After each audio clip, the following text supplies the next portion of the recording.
Good morning students. आज हम फिर आपके सामने हाजिर हैं लेकर क्षितिज का 14वां पाठ।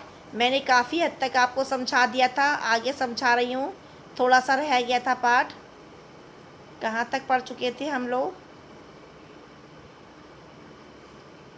चलिए, यहाँ तक हो गया था। 5 भाई बहनों में सबसे छोटी मैं। सबसे बड़ी बहन की शादी के समय मैं शायद 7 साल की थी और उसकी एक धुंधली सी याद मेरे मन में है। लेकिन अपने से 2 साल बड़ी बहन सुशीला और मैंने घर के बड़े से आंगन में बचपन के सारे खेल खेले। सतोलिया, लंगड़ी टांग, पकड़म पकड़ाई, काली टीलो, तो कमरों में गुड्डे गुड़ियों के ब्याह भी रचाए। पास पड़ोस की सहेलियों के साथ यूँ खेलने को हमने भाइयों के साथ गिल्ली डंडा भी खेला और पतंग उड़ाने, कांच पीसकर मांझा सूतने का काम भी किया। लेकिन उनकी गतिविधियों का दायरा घर के बाहर ही अधिक रहता था और हमारी सीमा थी घर। हाँ, इतना जरूर था कि उस जमाने में घर की दीवारें घर तक ही समाप्त नहीं हो जाती थी, बल्कि पूरे मोहल्ले तक फैली रहती थी। इसलिए मोहल्ले के किसी भी घर में जाने पर कोई पाबंदी नहीं थी, बल्कि कुछ घर तो परिवार का हिस्सा ही थे। आज तो मुझे बड़ी शिद्दत के साथ यह महसूस होता है कि अपनी ज़िंदगी खुद जीने के इस आधुनिक दबाव ने महानगरों के फ्लैट में रहने वालों को हमारे इस परंपरागत पड़ोस कल्चर से विच्छिन्न करके हमें कितना संकुचित, असहाय और असुरक्षित बना दिया है।